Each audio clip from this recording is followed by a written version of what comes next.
Students, welcome to the class of current affairs. So in this class we are going to discuss about the national policy for internal migration.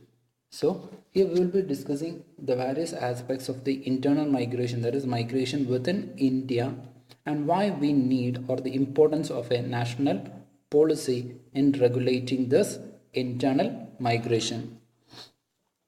So let's get into the details. The first, migration in India. So let's analyze the migration patterns or the migrational tendencies in India. Though the migration is expected to enhance and bring consumption and lift families out of absolute poverty at the origin, it is not free from distress.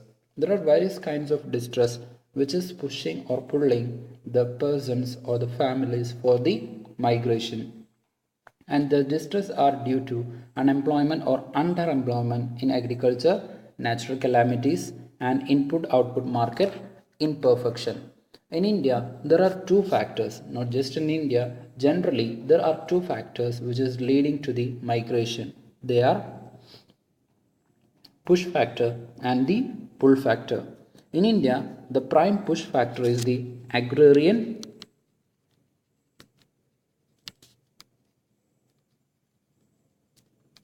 distress, and the pull factor is the better paying jobs and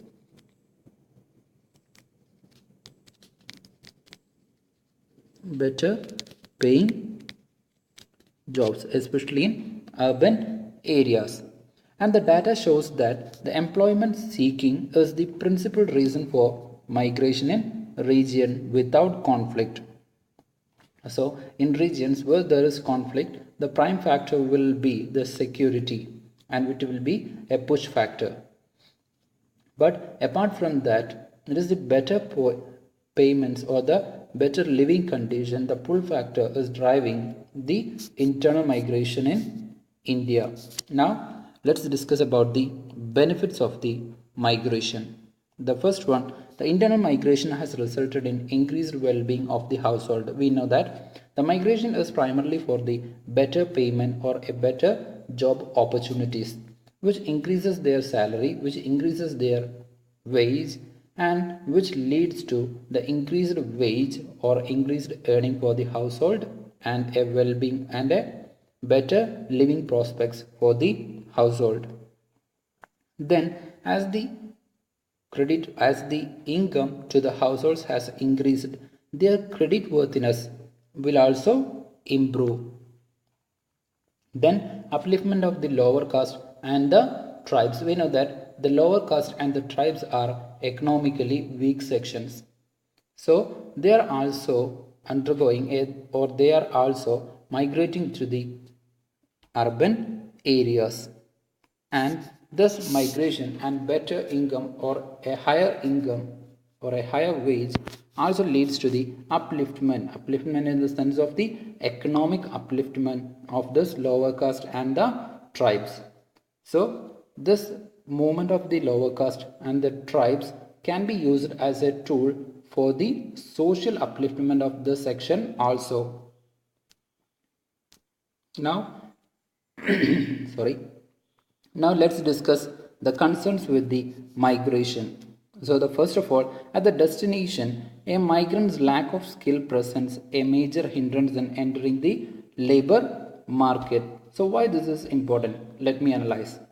That is, if a person from the rural area is migrating to the urban area, there arises a mismatch of the skill, that is the demand of the urban labor or the demand of the skills required by the urban sector won't be the same that the rural person is having, and finally this rural person will end up in self-employment or pursuing some manual works or the household jobs. Then the urban sector has often not been able to absorb the large number of the rural workers entering the urban labor market. So what are the impact of this? Primarily, there are two impacts. First one is the growth of the informal economy, which is centered around the urban towns or the urban areas. The second is the slum development. That is, those who came to the urban areas seeking a job finally settles in and around, that is in the peripheries of the urban areas, which later develop as the slum areas. We know that the pathetic conditions of the slum areas.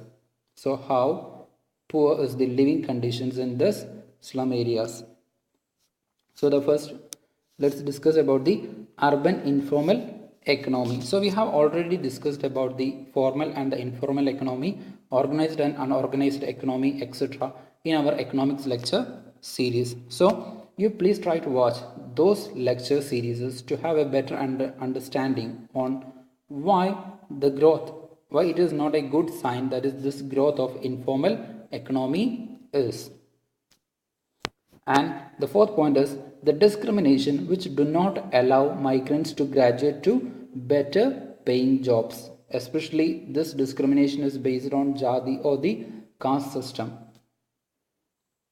Then the last point, that is the large cost of migration, which includes surge cost and the hazards of being cheated. So this hazards of being cheated includes the exploitations like sexual exploitation, physical exploitation, etc., which is also a concern related to the migration.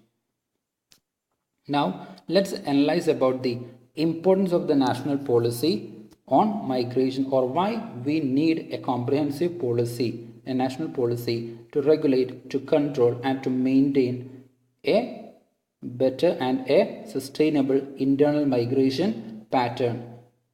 So this is important because the internal migrations is leading to some kinds of conflict because of the increased tensions between the communities and the decreasing employment opportunities. So this all necessitates a demand or the importance of the national policy on regulating this internal migration.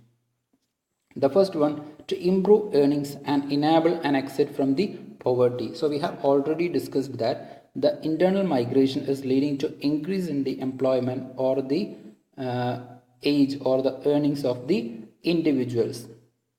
And if we are providing them with better saving schemes and other kinds of microfinancing facilities, then it can increase or it can improve their saving, and thereby it enables them to exit or to come out of the poverty or the debt trap. Then access to information on the employment availability before migrating. So why this point is important? We have already discussed that the lack of knowledge or the information regarding the job or the employment availability is leading to exploitation and the related cost. So if the government is intervening and the government is providing the information and the regulation on the employment availability and the opportunity and is acting as a regulating agent, to a large extent this kinds of physical and the sexual exploitations related to internal migrations can be prevented. So on the backside, on the underground sides of the internal migration, there are also illicit activities concentrated on the internal migration, especially the human trafficking, drug trafficking, and the other kinds of illicit trafficking of the currencies. Now, the third point, that is there is dearth of direct intervention targeted and focused on regions. We know that the migration patterns of the different regions and the demands of the migrants in different region are different. Let's take the example of the Kerala and Mumbai or the Delhi, where the demands of the migrants and the metropolitan cities like Mumbai and the Delhi is entirely different from a state like Kerala. So there arises the security issues, shelter, food, and a better living conditions, etc. So if there is a national policy which is regulating this internal migration, it can ensure such direct intervention and a targeted and a region focused interventions.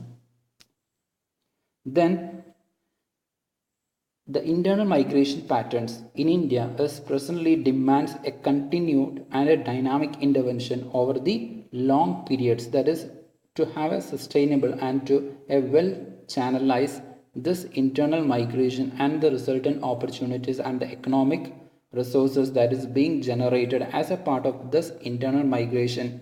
We need a continuous a policy continuation. For that, there is a need for framing a comprehensive national policy on internal migration. So now let's discuss about the way forward. The first one is local intervention by NGOs and the private entrepreneurs to some extent can regulate and to mitigate the issues faced by the migrants. Also, it can prevent or it can minimize the discrimination faced by the migrants. Then, independent interventions aimed specifically at addressing the needs of individual and household migrants. So, this is also a way to specifically address the needs of individuals and the household migrants. We have already discussed that those migrating from the rural areas end up as the household workers in the urban areas. So, those workers need special and independent attention, especially the case of women. Then the third point, market-led interventions such as microfinance initiative which help in tackling seasonality of income. So one of the issue with this internal migration is that the seasonality of the income. So income will be generated or income will be available only in few seasons, only when the job is available. So in other times the migrants will be left without a proper earnings. So only if there is a proper saving schemes, a proper financing system or initiative, they can save their money for such difficult times. So there should be a microfinance or a financial policy which is centered or which is giving more importance to the internal migrants, and there should be specific saving schemes and the fund transfer scheme for such migrants. Then the rural development and bridging the rural urban divide. We know that at present there is a divide between the rural and the urban area, especially in the economic wealth and the well-being and the social progress. And this internal migration can be used as a tool to bridge this gap and for a tool for the rural development once it is better managed. So that's all what this article is talking about. And one more point, that we have given it the detailed notes along with this videos so that you can download from the website, that is collectorbro.com, and the slides are also available. You can download them also. So thank you. Thanks for watching this video.